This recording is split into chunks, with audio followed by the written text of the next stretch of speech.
Malgré les 17 mois qui se sont écoulés depuis la disparition inexpliquée de Delphine Jubilard, ses proches sont toujours mobilisés pour que la vérité éclate. Certaines amies de l'infirmière du Tarn qui ne donne plus de signes de vie depuis le 16 décembre 2020 ont lancé de nouvelles fouilles en ce mois de juin. À leur côté, une vingtaine de volontaires pour mener de nouvelles recherches près du cimetière de Saint-Dalmaz, rapporte la Dépêche du Midi.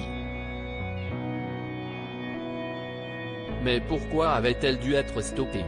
Il faut revenir fin 2021 pour retrouver autant de personnes prêtes à chercher une trace, un indice pour mener vers le corps de Delphine Jubilard, née au Saguenay. Un participant a expliqué à la Dépêche pourquoi la mobilisation avait dû prendre fin. On avait dû arrêter les recherches en début d'année pour laisser la place aux gendarmes et il a fallu remobiliser les bénévoles après, explique Thierry, un retraité belge qui réside à Monestier et qui vient régulièrement sur le site pour soutenir les proches de Delphine. Au début de l'année 2022, les autorités avaient prévu une opération de grande envergure afin de relancer les fouilles pour retrouver, enfin, le corps de Delphine.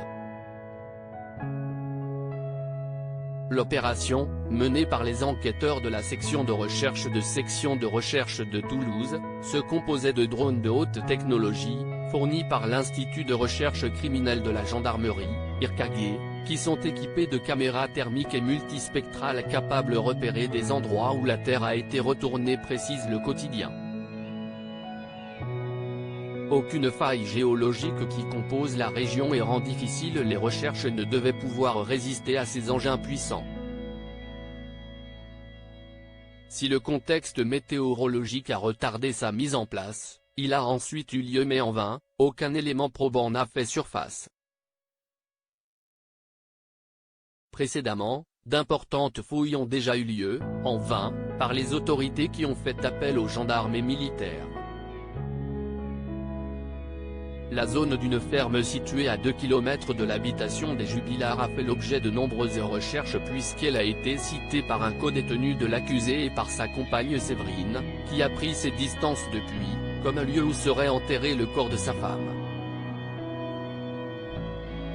Une bâtisse qui a brûlé au printemps 2021, soit 2 mois avant que Cédric Jubilard ne soit mis en détention provisoire pour le meurtre de sa femme, avec qui il était en procédure de divorce. Cédric Jubilard reste présumé innocent des faits qui lui sont reprochés jusqu'au jugement définitif de cette affaire.